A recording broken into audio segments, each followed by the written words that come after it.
말씀입니다. 끝으로 너희가 주 안에서와 그 힘의 능력으로 강건하여지고 마귀의 관계를 능히 대적하기 위하여 하나님의 전신갑주를 입으라. 우리의 씨름은 혈과 육을 상대하는 것이 아니요 통치자들과 권세들과 이 어둠의 세상 주관자들과 하늘에 있는 악의 영들을 상대함이라. 아멘. 우리 화면을 보시면서 쭉 말씀 우리 상고하도록 하겠습니다. 파워포인트를 좀 띄워두십시오. 저는 이 영화 다 보지는 않았는데 한국에서 몇 년 전에 있던 영화인데 여러분들 이 영화 궁금해서 그렇게 안 보셨으면 돈 내고 보실 필요는 없을 것 같고요. 그냥 오늘 그 영화에 나오는 내용 일부를 소개하고자 합니다. 그 무당의 이야기이고 그 내용 자체를 이해가 하지 못할 정도로 참 좀 기묘하고 난해한 그런 영화였던 것으로 기억이 나는데요. 악한 영들에 관한, 귀신 들림에 관한 그런 세속적인 시각에서 보는 그런 영화였습니다. 여기 나오는 이제 주인공들이 아빠하고 딸인데 저 딸아이가 이 영화 찍고 나서 아마 상을 많이 받았을 거예요. 하도 귀신 들린 연기를 너무 그럴싸하게 잘해가지고 저는 좀 걱정이 되더라고요. 제 연기기는 연기인데 너무 리얼하게 한다. 좀 이상하다 이런 생각이 들 정도로 아이가 조금 제가 불쌍하게 보이더라고요. 근데 얘가 귀신이 들린 거예요. 영화의 내용으로 보면은 그러나 세속적인 시각입니다. 기독교적인 시각이라든지 그런 게 아니고 그냥 세속적인 우리 무당들 나오고 미신 이야기 나오고 그런 이야기들에 나오는 그런 상황에서 이 애가 귀신이 들린 거예요. 그 아빠가 경찰인데 그 딸아이가 귀신 들려가지고 엉뚱한 짓을 하는 걸 보고 유명한 그 대사도 있죠.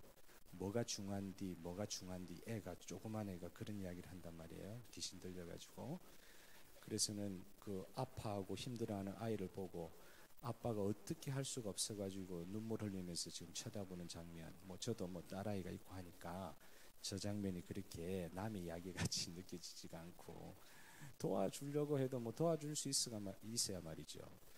그래서 이것저것 다 해봐도 안 되잖아요. 그래가지고는 그 옆에 있는 신부, 이 세속적인 시각에서는 신부나 목사나 그 같은 사람이라 생각하는지 모르겠는데 이 사람이 신부한테 가가지고 이 젊은 신부죠. 주인공이 이제 신부에게 도움을 요청하지만은 이 신부라는 이 사람은 이거 아이 빨리 의사한테 데려가라고 이런 이야기를 하는 거죠. 그러니까 이 의사한테 데려가라는 이 신부의 모습을 통해서 현대 교회의 그 일종의 우리가 가톨릭 교회를 인정해서 그러는 게 아니고 그 영화는 세속적인 시각에서 이런 모습을 보여주는데 현대 교회 신앙 가지고 있다는 사람들의 무능력, 귀신 들려 가지고 영적인 일을 감당하는 소위 말해 자기들 볼 때는 사역자에게 아이를 데려갔는데 전혀 도움도 주지도 못하고 의사한테 데려가라 그러고 그 영적인 것보다 과학, 미신 이런 것들을 교육자들이 예를 들면 그런 신부가 그거 더 믿고 그죠? 이 애는 아프니까 의사한테 데려가라고 그렇게 이야기하는 그런 것들을 슬며시 비꼬는 그런 영화의 어떤 시각들을 보게 됐습니다.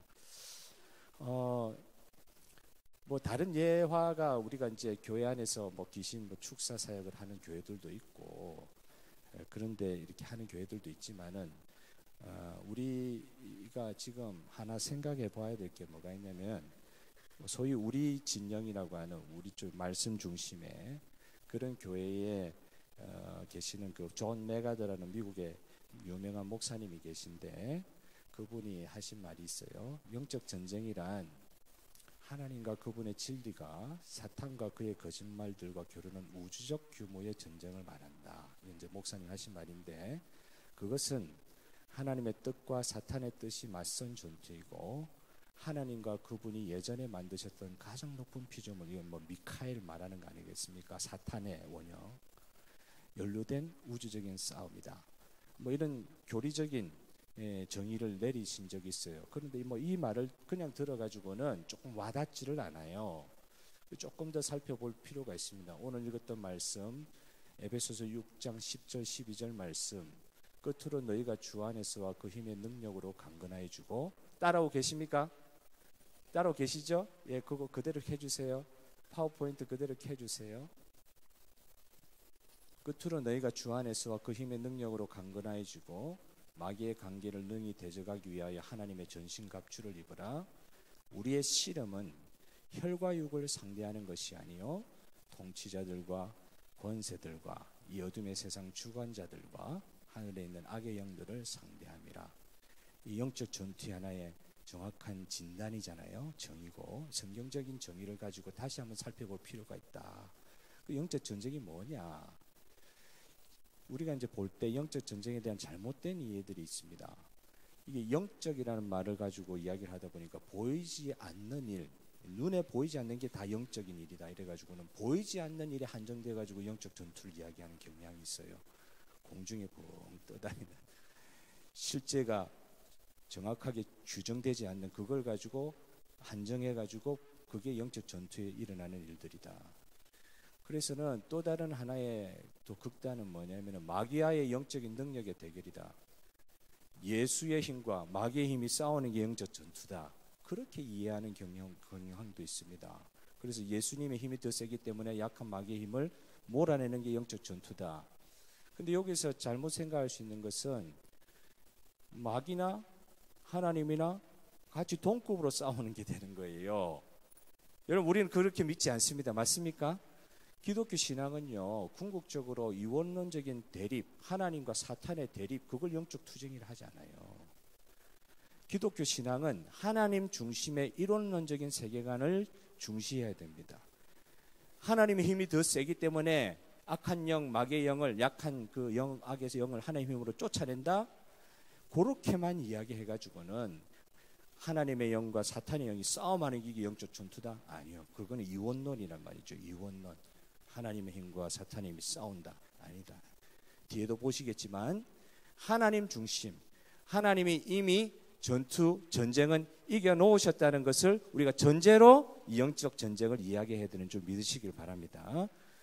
그리고 영적 전쟁에 대한 바른 이해를 하려고 하면은요, 영적 전쟁은 분명히 악에 대한 전쟁이에요. 우리 영적으로 볼 때 영을 피폐시키고 구원받지 못하게 하는 그런 악에 대한 전쟁, 궁극적인 악에 대한 전쟁. 눈에 보이는 단순한 악이 아니라 궁극적인 영적 악의 실체들에 대한 전쟁을 선포하는 게 영적 전쟁이다. 그래서 이거는요, 눈에 보이거나 눈에 보이지 않거나 그 모든 영역을 다 포함하는 거예요. 말이죠. 아까 존 메가더 목사님 말씀하신 것처럼 전 우주적인 하나의 전쟁의 양상이다. 그것은 단순히 사탄이라는 인격체에 대해서 몰려오니까 하나님의 더 센 힘을 통해서 물러가라 이 정도가 아니고 모든 우리 삶에 있는 전반에 깔려있는 악의 영향력에 대한 방어와 근거이다. 영적인 의미에서, 이 전반적인 의미에서 그런 전쟁을 이야기할 때 영적 전쟁이라 그런다. 여기서 생각해 봐야 될 것은 아까 그 신부의 모습 있잖아요. 이런 건 의사한테 데리고 가세요. 이런 아이는 의사한테 데려가세요 하는 그 정도의 시각 가지고는 영적 전쟁에 대한 임하는 우리의 자세를 구체화시킬 수가 없다는 것이죠. 실제로 사탄과 귀신들이 있느냐? 실제성입니다. 이게 이제 불트만 같은 신학자들이 한 100여 년 전에 나타나가지고 200년 전에 나타나가지고 이야기한 게 뭐예요? 100여 년 전에 나타나서 비신화.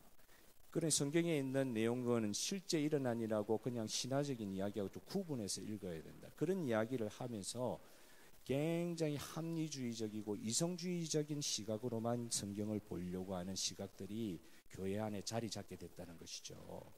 그러니까 귀신은 미신이죠. 미신. 그냥 실제가 아니라 미신같이. 그러니까 합리적인 사고방식 안에서만 성경을 보려고 그러는 거예요. 그러다 보니까 하나님께서 실제로 이 전쟁에 대해서 승리하시고 하나님이 통치하는 세계에서 일어나는 악한 악의 세력의 영향력에 대해서 이야기할 때 그냥 하나님의 세력이 여기 있고 악의 세력은 저기 있고 이원론적으로만 이해하는 그런 풍조도 지금 이 교회 안에서 사실 많이 이해가 되고 있는 안타까운 현실이라는 거죠. 분명한 것은 사탄의 악의 영향력이 이 세상에 지금 현존하고 실제하긴 하지만 무엇을 존재로 봐야 된다고요? 우리 하나님의 전적인 통치의 관점에서 통일된 세계관에서 봐야지 사탄의 세계가 따로 있고 하나님의 세계가 따로 있고 이렇게 봐서는 안 된다는 것입니다.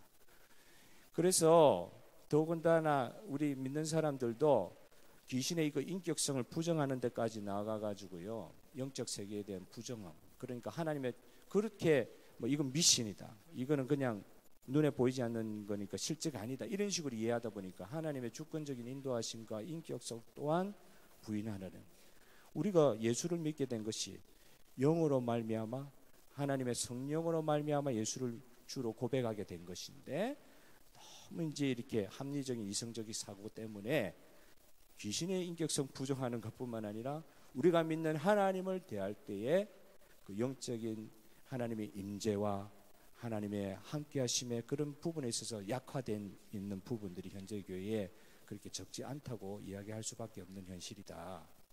그래서 어떤 분은요, 이 영적 실제에 대해서 이 말씀을 두고 해석을 할 때 에베소서 6장 12절에 통치자들, 권세들, 이 어둠의 세상 주관자들, 하늘에 있는 악한 영들, 이런 것들을 이 실제적인 그 관점에서 조금 세밀하게 풀어서 해석한 사람들이 있어요. 그 중에 한 사람이 오스왈드 샌더스라는 사람인데, 예를 들면 통치자는 어느 특정한 문제를 지배할 권세를 부여받은 악한 천사계의 군주로 정치적인 영역에서 활동하는 자라 볼 수 있을 것이다, 뭐 이렇게 주석을 했다는 것입니다. 이 사람의 말이 다 맞다 안 맞다 그것보다도 이분은 지금 에베소서에서 말하고 있는 실제화된 그 단어들을 주석을 하고 해석을 할 때 실제 이런 영들이 우리의 세계, 우리가 살고 있는 세상에 우리에게 악한 영향력을 주고 있다는 측면에서 풀어가고 있는 거예요. 그러니까 악한 세력의 실제, 그것들을 이 성경에 나와 있는 단어들을 주석할 때 중심에서 지금 풀어가고 있는 것입니다. 예를 들면 권세는 무엇이냐? 단순히 추상적인 단어가 아니라 사탄의 충동으로 악을 행하도록 자극하는 힘있고 활동적인 그런 악한 영의 실제, 그것이 권세다. 우리를 억누른단 말이에요. 하나님 나라의 일을 못하도록 하는 그런 실제 악한 영의 세계, 어두움의 세상 주관자들, 이걸 조금 더 풀어서 이렇게 이야기를 하고 주석을 하고 있더라고요.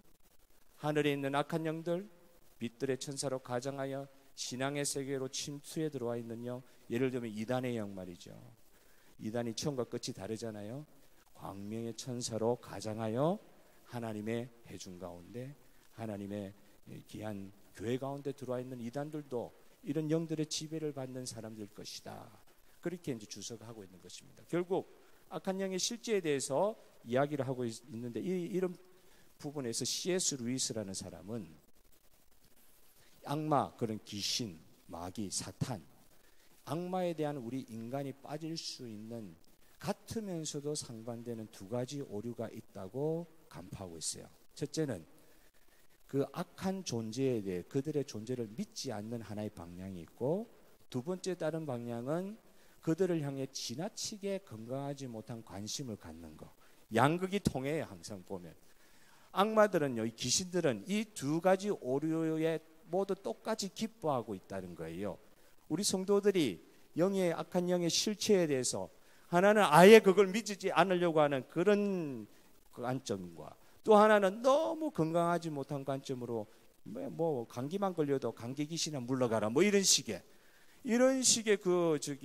지나친 건강하지 못한 그 악한 세계에 대한 그런 잘못된 관심, 그런 것들이 항상 이렇게 양극으로 펼쳐져 있다는 거예요. 이걸 누가 좋아하느냐?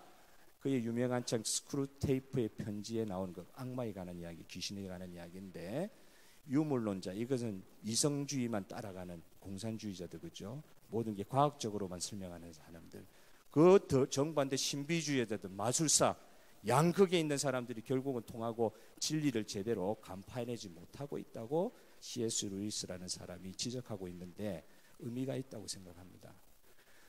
사탄이라는 것에 대한 실제성을 우리가 볼 때, 사탄은 그러면 어떤 존재들을 공격하느냐? 성경을 보니까 뭐 신약에서 예수님이 이 사탄의 공격을 받은 장면이 많죠. 그건 뭐 너무 내용이 많으니까 좀 차치하고, 구약에 나오는 이 사탄의 공격 대상으로서 누가 공격을 제일 많이 받으셨느냐? 우리의 주 그리스도 메시아이신 예수님께서, 그리스도께서 사탄의 공격을 참 많이 받으셨다는 거죠. 예를 들면 어떤 식으로 공격을 했습니까? 사탄은 우리가 모르는 가운데 신앙의 역사가 이어져 가는데 누구를 공개했어요? 아브라함과 사라의 태를 공개했습니다. 태를 공개했다는 말은 아브라함 누구의 조상입니까?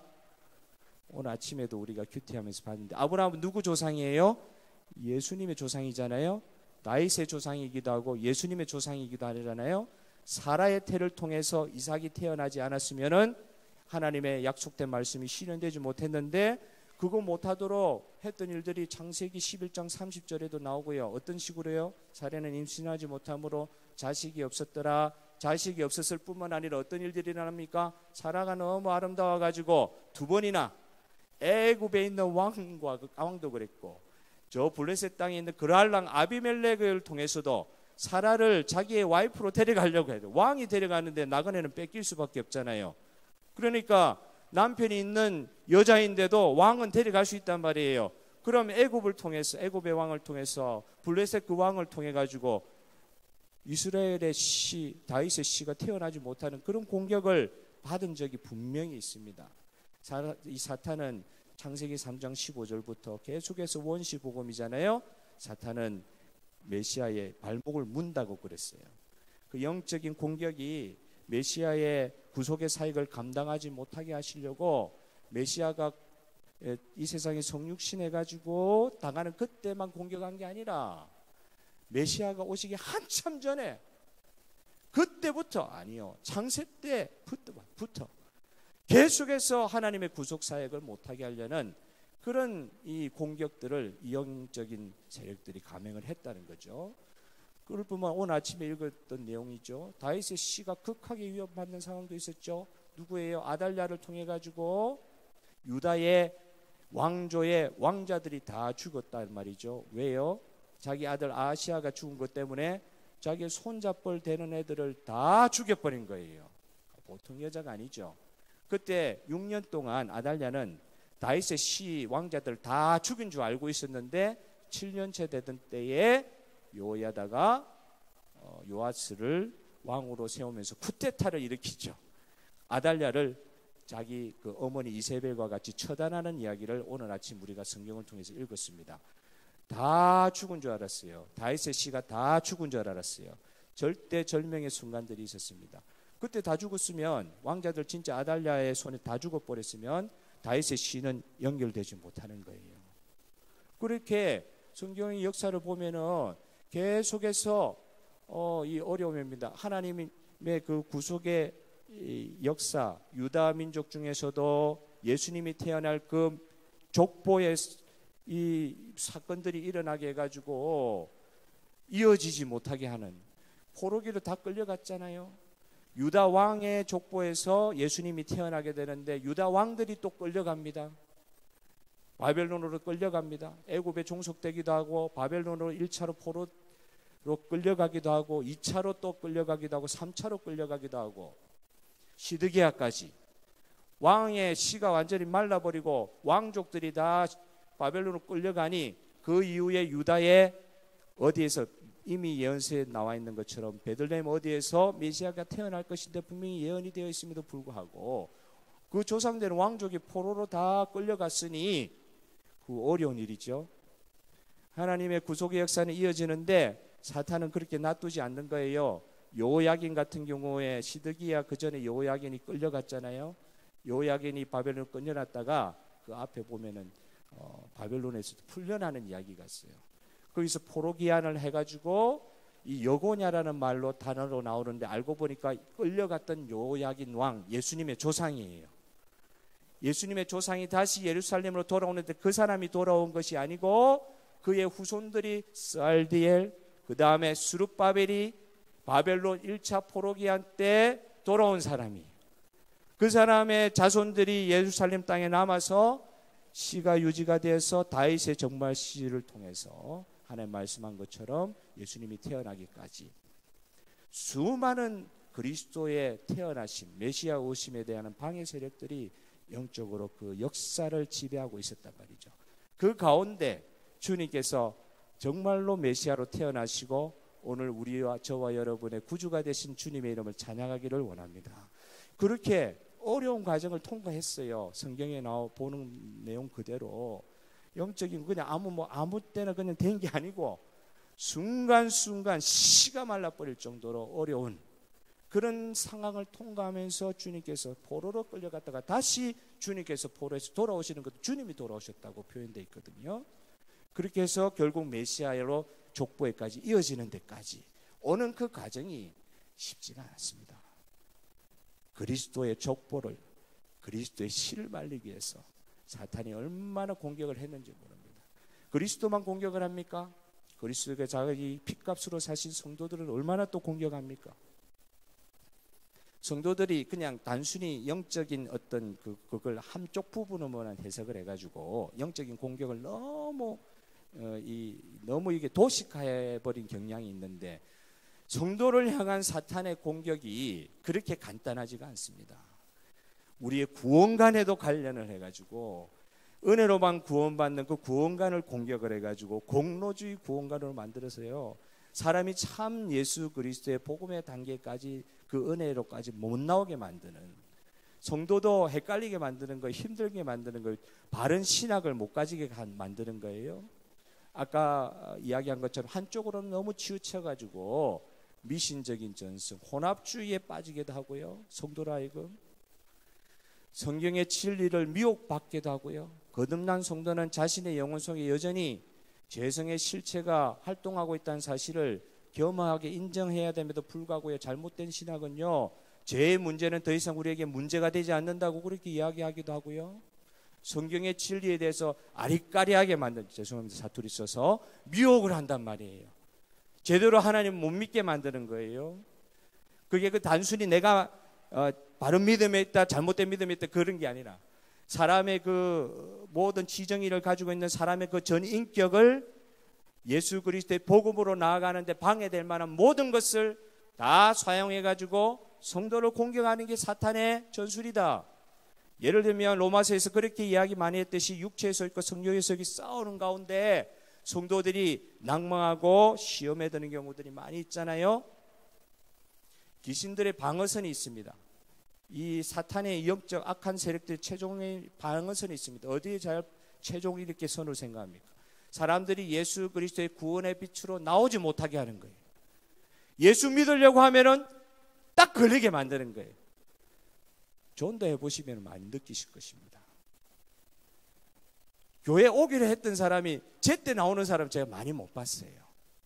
항상 그날 아침에 무슨 일이 벌어지고요. 예를 들면 설교자도 은혜 설교 준비를 많이 했는데도 시험거리가 그 앞에 생길 수도 있고요. 이거 어떻게 설명을 해야 될지 모르겠어요.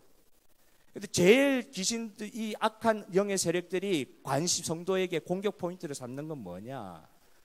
사람들이 예수 그리스도의 구원의 빛으로 나오지 못하게 하는 게, 구원 못 받게 하는 게 사탄이 가장 마지막 저지선이에요. 혼란을 줘가지고 성도를 거룩한 은혜에 이르지 못하도록 얼마나 방해를 하는지 모릅니다. 하나님 은혜 세계에 빠질 수밖에 없는 게 성도에 나아가야 될 방향인데 그건 못하게 하는 거예요. 계속 공격해 오죠. 성도의 거룩한 삶을 파괴하는 견고한 진이 뭡니까? 크리스찬의 옛사람, 성도 안에 내재하는 죄악된 본성, 죄악으로의 경향성.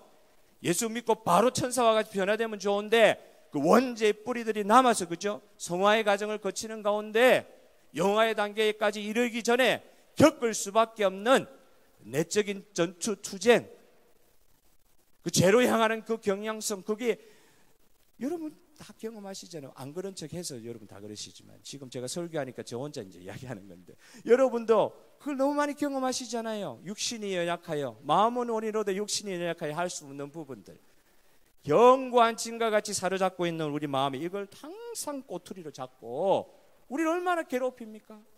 성도가 거룩한 삶을 살고 싶어하는 게 성도가 새로 중생한 성도들이 당연히 나아가야 될 방향인데 그걸 하고 싶은데 못하게 만드는 거잖아요. 사탄이 그렇게 성도를 공격하는 것입니다. 진리에 대한 오해도 시킵니다.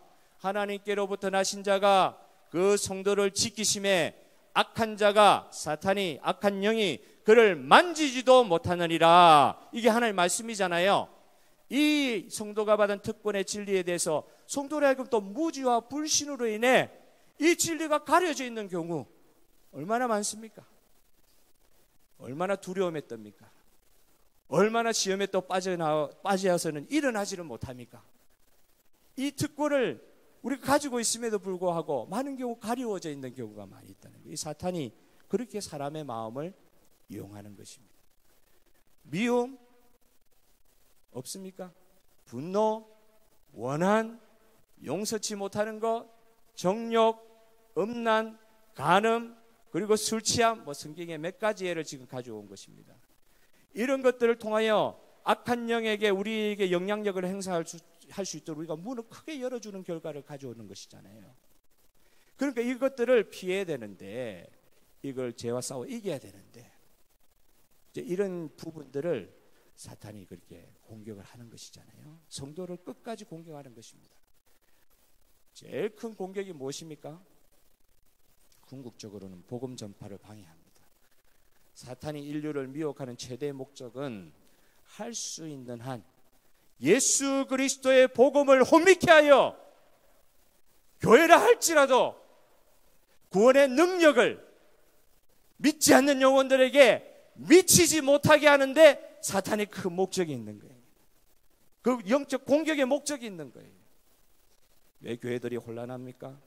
믿는 사람을 통해서 왜 복음의 능력이 나타나지 않습니까? 복음이 전파되지 못합니까? 사탄이 그걸 제일 싫어하고 그 부분을 딱 붙잡고 있으면 이게 힘들어지는 거죠. 이게 사탄이 성도로 하여금 가장 깊이 붙들고 있는 그런 골이라는 것이죠. 잔재의식 속에서도 우리를 괴롭힐 수가 있습니다.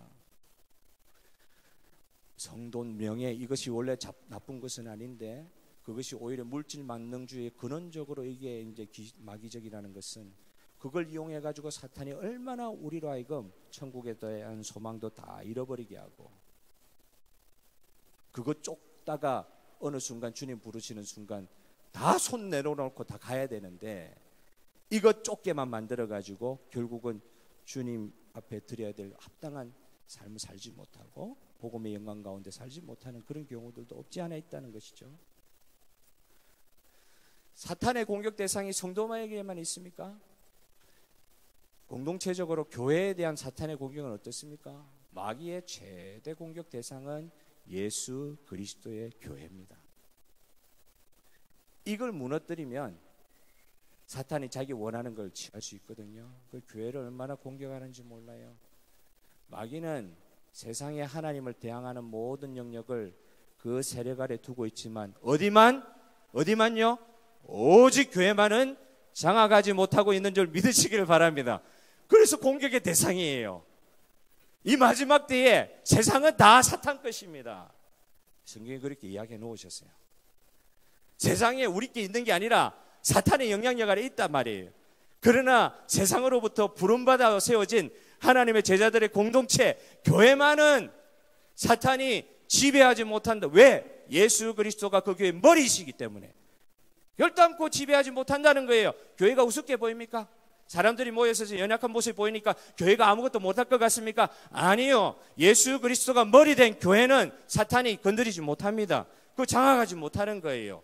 사탄의 세력이 아무리 강대하게 보이고 교회가 시험에 드는 것 같아도, 그래서 교회를 못 무너뜨려 가지고 이게 원한이 돼 있기 때문에 교회를 그렇게 집요하게 공격하는 거예요. 세상은 가만 놔둬도 자기 것이기 때문에 안 건드립니다. 그러나 교회는 공격의 대상이에요.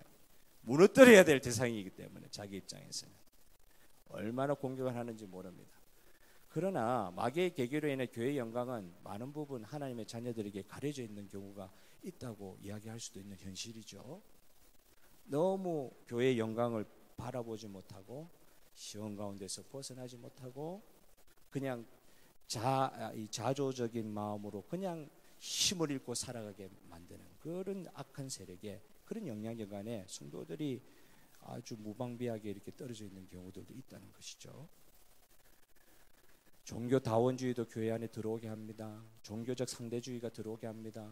혼합주의, 예수님을 향한 진실한 순수한 그런 믿음이 아니라 교회가 혼합주의의 영의 공격을 받고 어떨 때는 독단적인 갱신주의 영, 독선, 분리주의 영의 파당으로 인해서 교회가 분열되기도 하고요. 실제 우리가 보는 거 아닙니까? 그리스도의 사랑으로 충만한 교회들이 자꾸 분열되잖아요.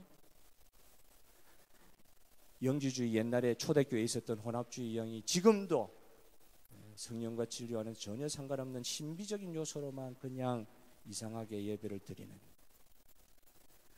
혼합주의 이단도 있습니다. 합리적으로만 해석하기 위해서 복음의 지닌 신비와 초월적 영성을 간과하도록 그냥 지식적으로만 그런 식으로 또 복음의 그 영향력을 축소시키는 그런 것도 막 이렇게 영향을 끼치려고 합니다. 어떨 땐 최근에는 사랑 안에서의 공동체의 일치성을 깨뜨리고 독선의식에 사로잡힌 그런 분들은 냉소적 비판과 영적 권위나 은사에 대한 서로 다른 이견들로 인해 가지고 교회가 그냥 혼란에 빠지고 혼자 그냥 자기가 믿는 예수님이 최고니까 그러니까 그런 독선의식에서 영적 권위가 서지를 못하고 냉소적 비판들만 판을 치는 그런 부분들을 마귀가 이용한다는 거예요. 지금 시간이 너무 많이 갔기 때문에 결론 부분에 대해서 조금 이야기만 좀 드리고 마치려고 하겠습니다. 기억해야 할 것은 우리는 이 악한 영 마귀들과 승패를 놓고 투쟁하는 것이 아닌 줄 믿으시길 바랍니다.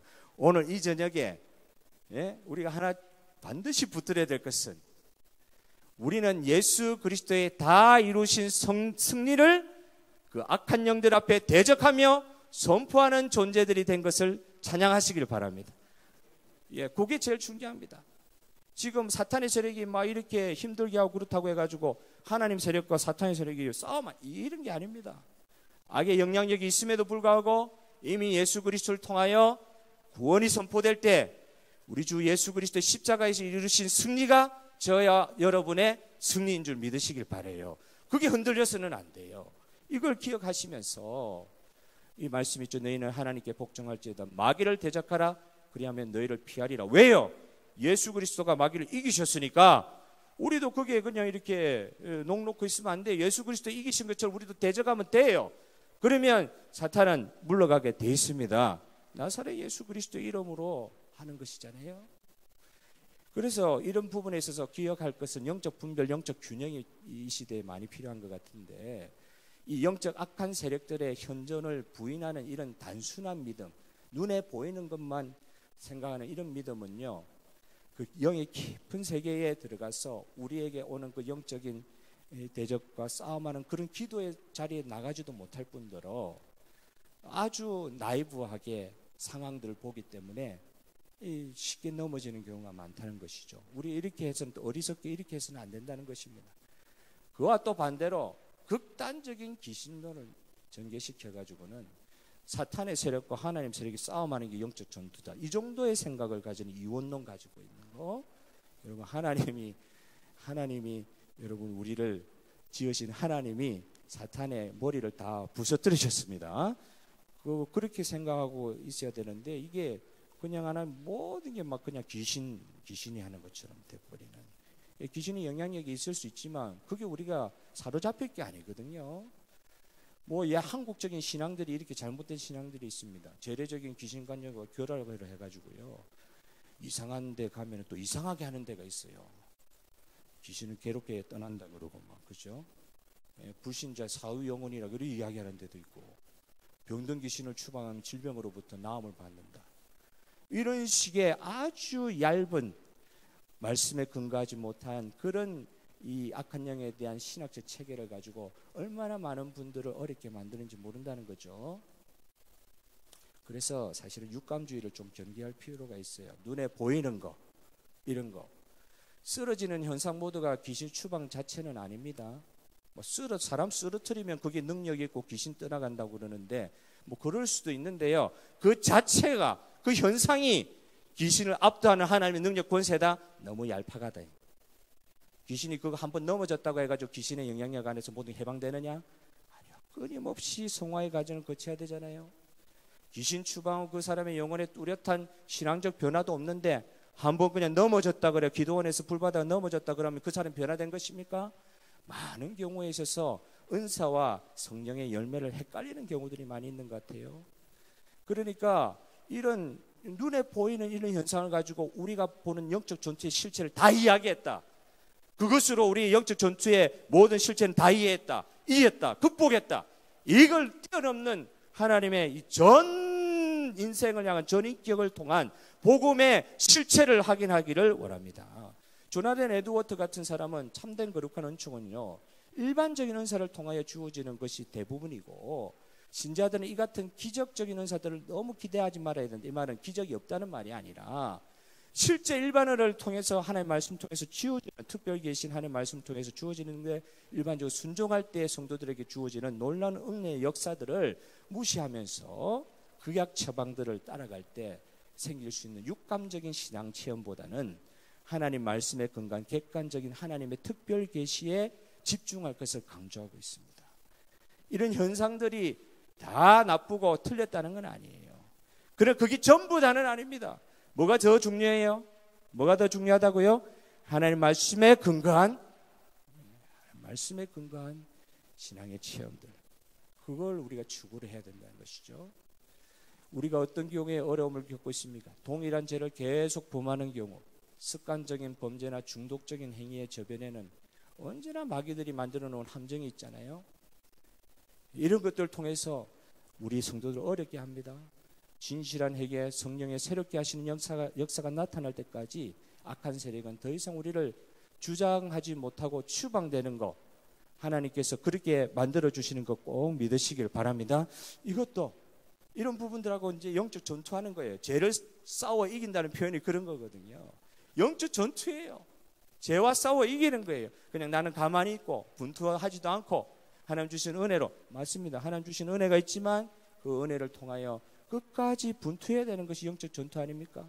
크리스찬에게서 가장 중요한 믿음 중 하나는 내 안에 하나님의 생명과 능력이 거하시는 이상 나의 몸은 마귀에게 더 이상 노략질 당할 이유가 없는 하나님의 능력 있는 병거요, 하나님의 성전임을 고백하는 일인 줄 믿으시길 바라요. 이해주실 수 있습니다. 하나님께서 우리를 구원하셨음에 이걸 가능하게 만들어 주신 거예요. 인간 영혼 속에 내재하는 부패성과 악을 향한 경향성은 이 세상에 실제하는 마귀 세력의 변함없는 터전이 되잖아요. 우리가 이 약한 죄성을 가지고 있기 때문에 항상 그걸 도구로 우리를 시험하잖아요. 악한 세력들이. 예수 그리스도를 통한 영광스러운 구원의 복음은 인간의 전인적 구원을 가져다 주는 줄 믿으시길 바라요. 그렇게 할지라도 우리에게 주신 복음의 영광, 구원의 능력은 전인적인 구원을 이야기하지 한번 쓰러졌다 일어나는 이 정도가 아니란 말이에요. 순간 구원받은 게 아니란 말이에요. 전인적인 구원, 영화에 이르게 될 때까지 하나님의 우리를 책임져 주신 은혜의 구원, 그 은혜의 구원을 믿는 믿음이 오늘 새로워지기를 바랍니다. 교회는 그래서 그리스도 안에 있는 영적 부요함과 거룩함의 실상을 현 세상 속에 자랑스럽게 계시하는 도구가 되어야 되고, 세상 속에 가는 그리스도의 몸으로 교회가 몸으로서 그분의 예수님의 남은 고난을 이어간다. 영적 전투는 예수 그리스도의 남은 고난을 이어가는 성도들의 영적 전투의 현장인 것입니다. 성령 충만을 회복하려면 성령과 함께 회복의 길을 한 걸음씩 밟아나가야 하는데, 성령께서는 첫째로 우리로 하여금 겸손히 그와 함께 동행하며 성령의 거룩한 임재 속에서 항상 말하고 행동하는 하나님 앞에서의 코람데오의 삶을 성령 안에서 항상 훈련할 때에 영적 전투에서 승리하게 되는 길이 열리게 될 줄도 믿습니다. 특별하게 하나님의 은혜를 주실 때도 있지만은요, 이런 아주 하루하루의 생활의 일상적인 하나님 앞에서의 코람데오의 삶에서의 하나님 앞에서 내 자신을 내어드리는 말이에요. 큰 싸움만 있는 것입니까? 항상 보면 작은 싸움이 다 무너지지 않습니까? 우리가 영적 전투가 딴 게 아니고 능력 대결이 딴 게 아니라 오늘 우리 주 그리스도 앞에, 주님 앞에서 사는 것과 같이 오늘 내가 살겠습니다. 하나님 앞에 고백하고 성령께서 나와 영원토록 동행하시는 걸 인정하고 오늘 하루의 삶을, 이 순간의 삶을 주님 앞에 내어드릴 때에 영적 전투에 승리하는 희한한 체험들, 기쁨의 체험들을 날마다 우리 가운데 채워주실 줄 믿습니다. 그래서 감동 체험의 위력과 함정, 거기에 빠지기만 하면 안 된다는 말이에요. 항상 육감주의로 흐르고 한판에 해결 다 하려고 그러고 한 판에 해결해가지고 끝은 나빠지고 말이죠. 하루하루의 주어진 삶의 코람데오의 삶으로 하나님 앞에 나아갈 힘쓰는 게, 이게 성령의 처절하고도 특별한 도우심이 없으시면 가능한 일이 아니거든요. 그 싸움이 진짜 영적 전투거든요. 그런데 한 큐에 그냥 해결하려고 감동 체험이나 이런, 그거 나쁘다는 게 아니에요. 그럴 수도 있죠. 그런 은혜도 필요하죠. 근데 그게 그냥 빠져가지고 하루하루 하나님께서 주시는 고람되어 성령 임재의 삶에 대한 사모함이 없을 때 우리에게 참 어려움들이 많이 있을 수 있다는 것입니다. 영적 분별도 필요합니다. 귀신들의 역사는 언제나 복음과 교회를 방해하지만 차이가 있어요. 성령의 역사는 언제나 교회의 덕을 세우고 하나님 나라에 확장해 나가는 열매를 맺는 줄 믿습니다. 뭐 어떻게 구분하느냐? 이 결과를 보면 알아요. 교회에 항상 방해하고 교회의 실제적인 복음 사역에 방해하는 거, 아무리 인간적인 이야기들이 막 올라서고 그래도, 그래가지고 복음의 역사, 영혼이 구원받는 역사가 교회를 통해서 일어나지 않는다. 이거 생각해 봐야 된다는 거죠. 성령의 역사는 언제나 교회의 덕을 세우고 하나님 나라를 확장해 나가는 열매를 반드시 맺게 하는 줄 믿습니다. 그것이 성령의 인도하심 따라가는 우리 성도들이 직감해야 되는 거죠. 그래서 특별한 어떤 것보다도 아주 자연스럽게 우리의 영혼의 모든 기능을 활용하시는 성령의 은혜를 믿습니다. 주님께 붙들려 살아가고 있는 이들의 생각과 감정과 의지는 그 성령의 뜻과 인도하심이 나타나는 통로가 될 수 있는 것입니다. 오늘도 성령 안에서 우리 주 예수 그리스도를 통하여 하나님께 순종하고 무릎 꿇고 주님의 주시는 능력으로 감당하는 영적 전쟁에서 승리하는 저와 여러분 되기를 바랍니다. 이미 예수님께서 승리하셨어요. 이미 예수님께서 승리하셨어요. 그러나 아직 but not yet, 아직 완전한 영화에 이르기에는 시간이 좀 남아 있습니다. 주님께서 우리를 영화의 단계에 부르시기 전까지 그 시간 동안은 이미 승리하셨음에도 불구하고 우리는 예수님과 같이 동일하게 또 영적 전쟁을 해야 되는 그런 상황에 우리가 놓여 있다는 이 실제적인 현실 앞에서 성령의 도움이 없으면, 오늘 하루도 도와주시는 그 능력이 없으면 내가 안 됩니다.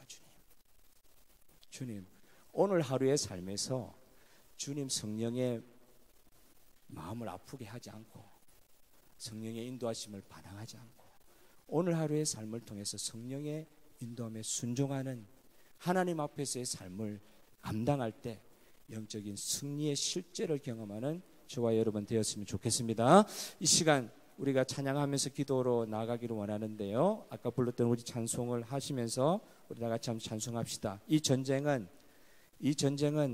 영적 전쟁은 내가 능력받아서 하는 것 같지만 아니요. 그 전에 우리 주님의 이루신 그 승리를 붙들고 성령께서 주시는 영의 감동에 사로잡힌 바 되어 하나님이 원하시는 영의 삶, 성령께서 인도하시는 영혼 구원의 삶, 하나님의 자녀로서 살아가는 삶, 그걸 가능하게 하시는 하나님의 능력을 맛보는 삶인 줄 믿으시고 오늘 이 전쟁에 나아가는 그런 마음으로 주님의 전쟁임을 믿는 그런 마음으로 이 시간 다 같이 찬양하도록 하겠습니다.